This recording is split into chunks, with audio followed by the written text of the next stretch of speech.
La démocratie est tout à fait modelée sur le schéma astrologique dont je parle. Il y a des élections qui ont lieu à des périodes régulières, constantes.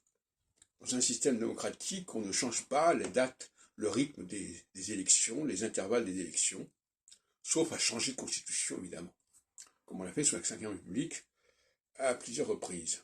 Pas la Ve, sous notre République en général, avec la Troisième, la Quatrième, la Cinquième République, peut-être la Sixième, qui sait. Donc, le schéma-là, il est propre à ce que j'appelle, moi, l'astrologie exols. Et c'est assez curieux parce que finalement, ce schéma-là n'est pas respecté par les astrologues, mais il est respecté par le peuple. Et donc, quelque part dans l'inconscient collectif, il semblerait que l'astrologie, la véritable astrologie, ait pu émerger, ait pu se maintenir, et ait pu surgir quelque part à certaines époques, et notamment depuis la fin du XVIIIe siècle. Mais il y a aussi le phénomène de l'opposition. C'est-à-dire que on peut élire un président public, on peut élire des députés, on peut élire un premier ministre, ça dépend des pays, mais il peut y avoir une opposition. En Angleterre, par exemple, il y a ce qu'on appelle le shadow cabinet, c'est-à-dire le cabinet fantôme. Alors cette opposition, elle se développe sous un certain pouvoir qui n'est pas du même ordre.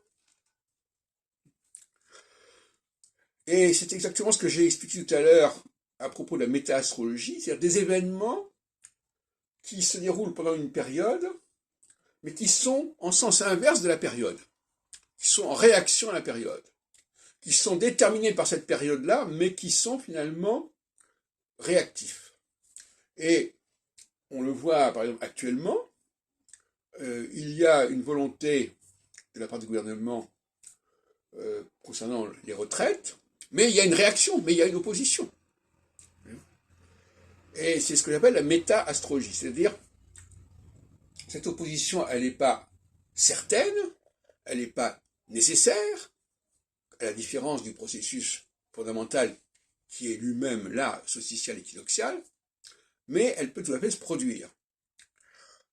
Et à ce moment-là, en astrologie, ça n'est pas censé s'expliquer. Les dates ne sont pas censées s'expliquer par l'astrologie, puisque ce sont des dates en réaction, en opposition.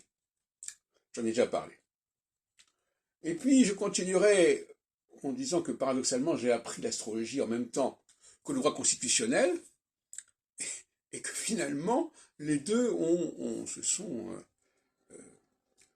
fécondés mutuellement, puisque mon astrologie s'est alignée sur la constitutionnelle, et le droit constitutionnel, pour moi, s'aligne sur l'astrologie.